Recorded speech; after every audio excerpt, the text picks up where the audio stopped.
રાજ્યમાં હાડ થીજવતી ઠંડીનો દોર યથાવત છે। મંગળવારે રાજ્યના 15 શહેરોમાં 17 ડિગ્રીથી નીચું તાપમાન નોંધાયું। તેમાં પણ મહુવા સૌથી ઠંડુગાર રહ્યું, જ્યાં 10.5 ડિગ્રી લઘુત્તમ તાપમાન રહ્યું। વડોદરામાં 11 ડિગ્રી, ડીસામાં 11.2 ડિગ્રી, નલિયામાં 11.4 ડિગ્રી, અમદાવાદમાં ઠંડીનો ચમકારો વધતા છેલ્લા 4 દિવસમાં તાપમાન 4 ડિગ્રી જેટલું ઘટ્યું છે। 11.5 ડિગ્રી સાથે સરેરાશ લઘુત્તમ તાપમાન નોંધાયું।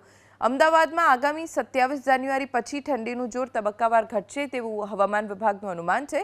અન્ય શહેરોની વાત કરીએ તો ગાંધીનગરમાં 12 ડિગ્રી, કેશોદમાં 12.3, અમરેલીમાં 12.8, સુરેન્દ્રનગરમાં 13.4 ડિગ્રી, રાજકોટમાં 13.6, ભાવનગરમાં 13.8, વલસાડમાં 14 ડિગ્રી, સુરતમાં 14.6, પોરબંદરમાં 15 અને ભુજમાં 16.4 ડિગ્રી લઘુત્તમ તાપમાન રહ્યું।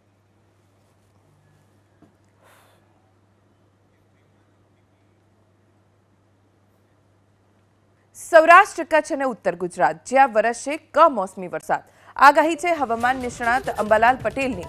તેમના મતે પશ્ચિમી વિક્ષેપને લઈ 27 થી 29 જાન્યુઆરી દરમિયાન ગુજરાતના વાતાવરણમાં પલટો આવશે અને કમોસમી વરસાદ વરસશે। ફેબ્રુઆરી મહિનાના પ્રથમ સપ્તાહમાં પણ કમોસમી વરસાદ વરસી શકે છે।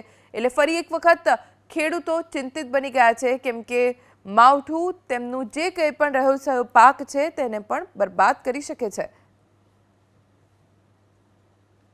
પશ્ચિમ વિક્ષેપ અંગે જોવા જઈએ તો તારીખ 27થી 28-29 તારીખ સુધીમાં ગુજરાતના કેટલાક ભાગમાં વાદળવાયુ આવવાની શક્યતા રહેશે, જેમાં કચ્છના ભાગો, પશ્ચિમ સૌરાષ્ટ્રના ભાગો અને ગુજરાતના અન્ય ભાગોમાં વાદળો આવવાની સાથે કેટલાક ભાગમાં છાંટા પડવાની શક્યતા રહેશે અને હળવો વરસાદ થવાની પણ શક્યતા રહેશે।